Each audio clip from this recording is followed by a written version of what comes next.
లక్కోజు కుమారి vlogs అండి. ఏంటి కాకరకాయ వేపుడు చేశాను. చక్కగా ఏ రకంగా చేశానో మీకు అన్నీ ఏమండి. చక్కగా అవి నూనెలో చక్కగా వేపాను. కాకరకాయ పెద్ద ముక్కలే కోసి వేపాను అనమాట. అవి చక్కగా ఎర్రగా దోరగా వేపేసుకుంటే గింజతో సహా కరకరలాడుతా తినొచ్చు తెలుసండి. అవి ఊరికే కొంచెం వేసాను అన్న పేరుకి ఉప్పులో నానబెట్టేశాను కాకరకాయ మొక్కలు. మీకు వీడియోలో అన్నీ నేను వివరించి చూపించాను కాబట్టి వీడియోలో చూసి అదే ప్రకారంగా మీరు కూడా చేసుకోండి. ఎందుకంటే షుగర్ పేషెంట్లు మట్టుకు తప్పనిసరిగా ఇలా చేసుకొని తినాల్సిందే.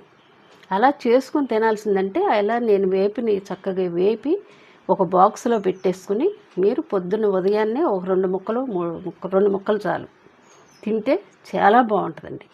ఎందుకంటే చేదనిపించదు. ఇక నూనెలో ఆల్రెడీ చక్కగా ఎగిపోయింది కదా, ఉప్పు కూడా లైట్గా ఉప్పు ఒకటి నానబెట్టేశాను కదా, సూపర్గా ఉందండి. ఎంత బాగుంటుందో. నేను ఈ టిప్స్ పాటించండి. మీరు షుగర్ ఉన్న వాళ్ళు ఇది తప్పనిసరిగా మీరు పాటించండి. ఎంత మంచిదో. ఎందుకంటే రసాలు గట్టాన్ని కాకరకాయ రసాలు అవి తాగుతారు కదా, దాని బదులు ఈ నూనెలో చక్కగా వేపేసాను. ఉప్పు కలిపేసి నానబెట్టేసి నూనెలో వేపాను అనమాట. ఇవి పెద్ద ముక్కలే, ఈ సైజు ముక్క అన్నమాట. మీకు వీడియోలో చూసుకోండి. అదే ప్రకారంగా మీరు కూడా చూడండి, తీసుకొని తినండి. చక్కగా షుగర్ ఉన్న పేషెంట్లు చక్కగా తినండి. అది ఎంత మీకు ఆరోగ్యానికి మంచిదో. ఇంత బాక్సులో చక్కగా పెట్టుకొని రోజుకు 2 ముక్కలు ఎంత మంచిదని. నులుపురుగు కూడా పోద్ది. నా శరీరానికి ఎంతో మంచిది కదా కాకరకాయ. ఓకే, అదే ప్రకారంగా చేసుకుని తినండి. మీ ఆరోగ్యాలు మీరు కాపాడుకోండి చక్కగా. ఓకే, లైక్ చేయండి, షేర్ చేయండి, సబ్స్క్రైబ్ చేయండి.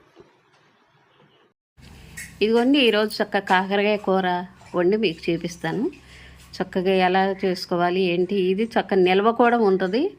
చక్కగా ఈ నిల్వకు కూడా మనకు కావాల్సి వచ్చినప్పుడు వేసుకోవచ్చు. నిల్వ ఉండేలాగా నేనే ఏపి మీకు చూపిస్తాను. ఓకే, ఇదిగోండి చూసారు కదా కాకరకాయ ఎంత మంచిదో. మనం వారానికి ఒకసారైనా ఇవి తినాలండి. ఓకే, మీకు అన్నీ ఎలా వండాలో నేను అన్నీ వివరించి చక్కగా చూపిస్తాను. ఓకే, ఇదిగోండి కాకరకాయలు చక్కగా ఇలా కోసాను.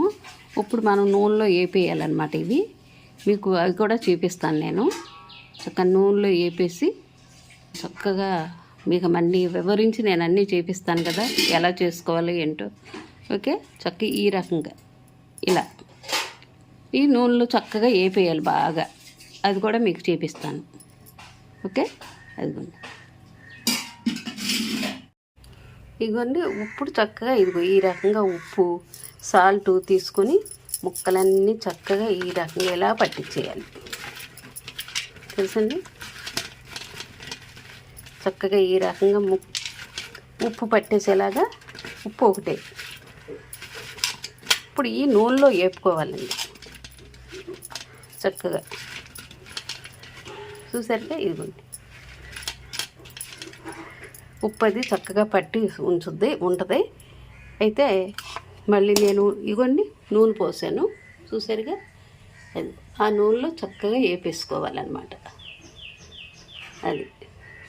ఓకే, నేను మళ్ళీ మీకు చూపిస్తాను వేపేటప్పుడు. ఇదిగోండి నూనె చక్కగా కాకు వచ్చేస్తుంది కదా, ఇప్పుడు వేపేసుకోవాలి. చక్కగా ఎర్రగా వేపేయాలి. మీకు మళ్ళీ నేను చూపిస్తాను. ఓకే, మళ్ళీ వేగాక చక్కగా చూపిస్తాను. దోరగా వేపేసుకోవాలి.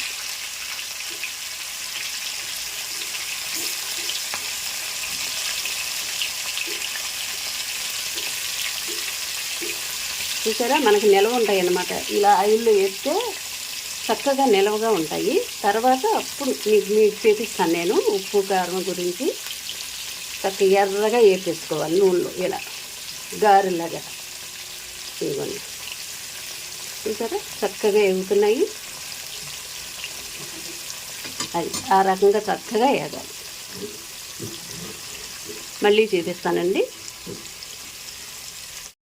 అయ్యండి చూసారా చక్కగా అలా వేగాలన్నమాట. ఎర్రగా వేగాలి.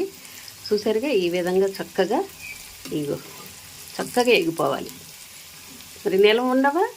ఎంత చక్కగా నిల్వ ఉంటాయండి. చూసారా ఏముందంటే షుగర్ ఉన్న వాళ్ళు గట్టా చక్కగా ఇవన్నీ చక్కగా ఇది చేసుకోవచ్చు. ఎందుకంటే తినవచ్చు, షుగర్ ఉంటుంది కదా. ఆ షుగర్ ఉన్నవాళ్ళు చక్కగా ఇగోండి చూసారా, ఇగోండి ఎంత మంచిదో. ఇలా చూసారా ఈ రకంగా చక్కగా ఎర్రగా వేపేసుకోవాలి. ఎన్నాళ్ళలో చక్కగా నిలవ ఉంటాయి. ఒక బర్రెలో పెట్టుకొని చక్కగా మీరు అలా పెట్టుకుంటే నిలవ ఉంటాయి. చూసారుగా చక్కగా ఇగోండి ఈ రకంగా చూసారుగా ఇగోండి. ఓకే, మళ్ళీ చూపిస్తాను మీకు.